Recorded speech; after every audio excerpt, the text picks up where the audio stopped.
자, 앞에 2강 이어서 우리 상지 파트 계속 연결해 보도록 할게요. 우리 지난 시간에는 몸통과 상지를 연결해주는 상지대 부분, 쇄골과 견갑골에 대해서 좀 알아봤고요.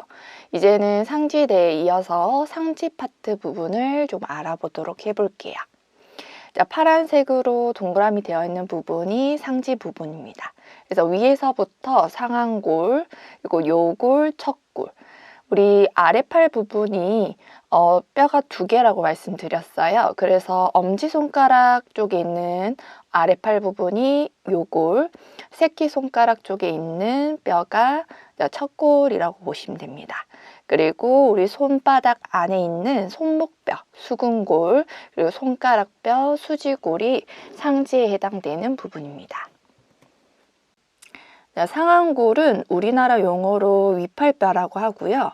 우리 몸에서 팔 부분에 해당되는 긴 뼈를 상완골이라고 합니다. 빨간색으로 동그라미 되어 있는 부분은 상완골의 상완골두 부분이고요. 앞 시간에 우리 견갑골을 배웠을 때 견갑골의 관절와 우리나라 말로 접시 오목에 이 상완골두가 관절을 이루어서 우리가 쉽게 알고 있는 어깨 관절, 견관절을 이룬다고 말씀드렸어요. 이 상완골두 부분은 완전한 공 모양의 거의 절반 정도 해당되는 형태를 가지고 있고요. 이 관절면은 단순히 옆면으로만 되어 있는 게 아니라 위쪽, 안쪽, 그리고 뒤쪽을 향하고 있습니다. 사진에서 보시는 게 우리 견갑골의 관절화와 상완골의 상완골두가 이루는 견관절 부분이 이 빨간색으로 동그라미 되어 있는 부분이라고 생각하시면 되세요. 그래서 우리가 견갑골의 오목한 부분과 상완골의 볼록한 부분이 만나서 이 견관절은 또 절구관절이라고도 합니다. 자, 상완골에 대해서 조금 더 알아보도록 할게요. 자, 하늘색으로 이렇게 화살표 되어 있는 부분은 상완골의 큰 결절이라고 합니다. 어깨에서 가장 가쪽에 나타나는 돌기고요. 자, 이 돌기 부분에는 나중에 우리가 근육을 배우게 될 거지만 가시위근, 가시밑근, 작은 원근이 이 큰 결절 부분에 부착이 됩니다. 연두색 화살표로 되어 있는 부분을 보세요. 이 부분은 조금 전에 봤던 대결절, 큰 결절과 다르게 이름이 작은 결절이라고 하고요. 소결절이라고 합니다. 이거는 조금 더 앞쪽에서 나타나는 결절 부분이고, 큰 결절과 작은 결절은 그 사이에 있는 결절 사이 고랑에 의해서 두 군데로 나누어집니다. 그래서 이 작은 결절에는 어깨 밑근이란 근육의 힘줄이 부착이 되기도 합니다. 우리 상완골은 몸통 또는 축의 윗부분은 어느 정도 좀 동그랗게 나타나요. 근데 아래쪽으로 갈수록 삼각형의 모양을 나타나기도 합니다. 상완골의 아래쪽 끝부분은 앞뒤로 좀 평평한 모양을 가지고 있고요. 안쪽에서 가쪽으로는 위관절 융기가 나타나는데요. 상가라고 하죠. 이 부분은 앞뒤보다는 조금 더 넓게 나타나는 형상을 가지고 있습니다. 노란색으로 동그라미 되어 있는 부분을 볼게요. 자, 이 부분을 활차라고 하는데 우리나라 용어로 도르래라고 합니다. 이름에서 우리가 알 수 있듯이 도르래 형태를 가지고 있고요. 자, 뚜렷한 경계부 사이에 깊은 홈이 파져 있는 것을 볼 수 있을 거예요.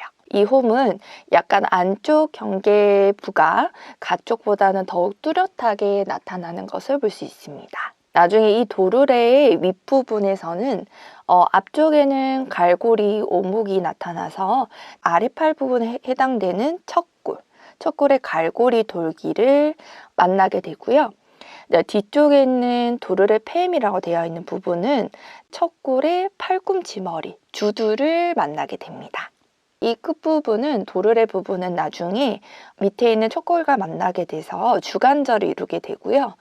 주관절의 안정성을 해당되는 부분이 이 도르래 부분이에요. 자, 우리 오른쪽에 있는 사진을 보시면 상완골 부분이고요. 우리 팔로 봤을 때 왼쪽 팔이라고 생각하시면 돼요. 왼쪽 팔의 앞부분을 지금 오른쪽에 있는 사진이라고 보시면 되시고, 파란색으로 동그라미 되어 있는 부분이 소두라고 해서 우리나라 용어로는 작은 머리라고 합니다. 동그랗게 이제 구형의 모양을 가지고 있고요.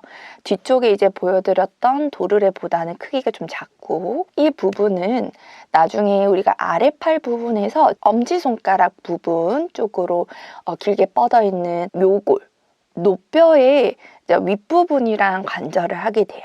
그래서 이 부분이 서로 만나게 돼서 관절을 이루는 부분이라고 생각하시면 됩니다. 조금 전에 상완골 설명드리면서 제가 아래팔 부분도 말씀드렸고요. 울라라고 하는 부분은 척골, 좌뼈라고 합니다.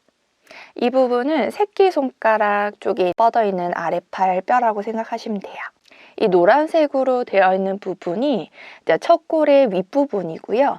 조금 전에 봤던 상완골의 도르래 윗부분에서 앞쪽에 볼 수 있는 갈고리 오목이 척골의 갈고리 돌기가 서로 만나게 돼요. 이 부분이 주관절을 이루는 부분이 되고요. 이 관절의 이름을 완척관절 혹은 위팔자 관절이라고 합니다. 모양 자체가 동그란 부분과 오목한 부분이 만나게 되면서 단순히 팔꿈치를 접고 펴는 경첩 운동을 하게 돼요.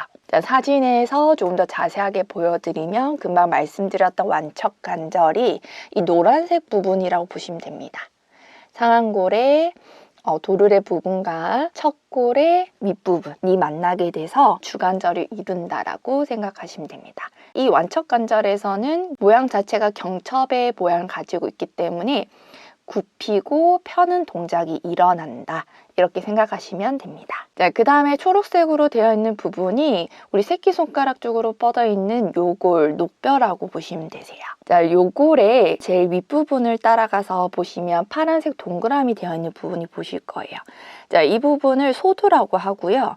얕은 오목한 부분이 나타나서 이 부분을 노오목이라고 해요. 이 노오목은 상완골의 노뼈 머리와 관절을 이루게 돼서 이 부분도 주관절에 어느 정도 해당이 되는 부분이 됩니다. 그리고 요골 끝부분, 아래 끝부분으로 쭉 타고 내려오시면 연두 색깔 동그라미 되어 있는 부분을 한번 볼게요.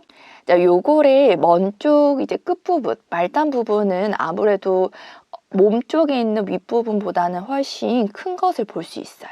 나중에 이 부분과 우리 손목뼈랑 관절이 되면서 노손목 관절을 이루기도 합니다. 사진에서 조금 더 자세히 한번 보시면 완요 관절이라고 해서요. 아까 완척 관절이랑 조금 더 모양이 좀 다를 거예요.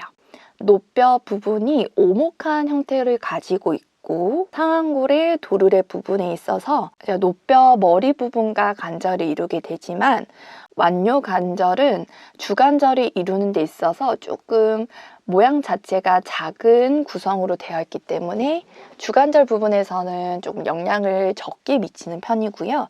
나중에 우리가 끝부분, 요골의 말단부로 갔을 때 좀 더 손목 관절에는 큰 영향을 미친다라고 볼 수 있습니다. 한 번 더 확인해 보시면 첫 번째 있는 사진 그리고 세 번째 있는 사진 봤을 때 파란색으로 동그라미 되어 있는 부분이 완요 관절입니다. 위에 있는 사진은 전면부를 좀 보여주고 있는 사진이네요. 그리고 밑에 있는 사진은 옆면을 보고 있는 사진이고요. 노란색으로 동그라미 되어 있는 부분은 완척 관절이고요. 뒷부분을 보여주고 있습니다. 우리가 쉽게 팔꿈치로 만져지는 부분을 이 부분이라고 생각하시면 됩니다.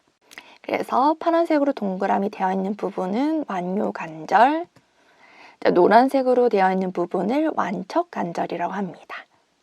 우리가 주관절이 그냥 단순히 경관절처럼 한 곳이라고 생각하기보다는 완요 관절과 완척 관절이 이루어져 있다고 생각하시면 돼요.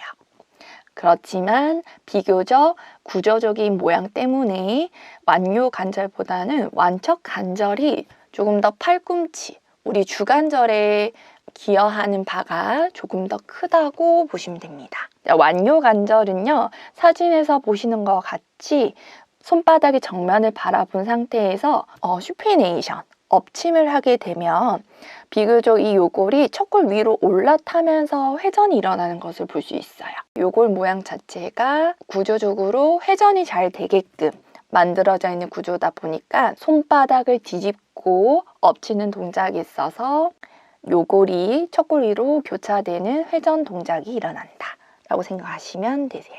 자, 그 다음에 우리가 수근골과 수지골을 보게 되면은 빨간색으로 동그라미 되어 있는 부분이 모두 다 우리 수근골이에요. 쉽게 말해서 손목뼈라고 하고요. 작은 돌멩이들이 모아져 있는 모양이라고 생각하시면 되시고 총 8개의 손목뼈들로 이루어져 있습니다. 이 하나하나는 너무 우리가 자세하게 들어가기에는 조금 복잡할 수 있어서 대략적으로 8개의 손목뼈로 이루어져 있다고 생각하시면 되시고 그 위에 중수골, 손허리뼈라고 해서 손바닥 안에도 우리가 손가락뼈가 다 갈라져 있어요. 그래서 5개의 중수골이 이루어져 있고 이제 그 위로 뻗어 나가시면서 기절골, 중절골, 제일 끝에 있는 손톱 부분이 있는 부분을 말절골이라고 합니다. 근데 여기서 특이한 부분을 보시면 파란색으로 선이 그어져 있는 부분을 볼게요. 자, 우리 중절골이라고 해당되는 부분, 손톱이 있는 뼈 마디의 바로 아랫부분에 해당돼요. 근데 이 뼈는 5개가 아니라 4개만 존재를 하는데요. 그 이유는 우리가 엄지손가락이 상대적으로 다른 손가락보다는 훨씬 많이 짧습니다. 그래서 중절골이 엄지손가락에는 없어요.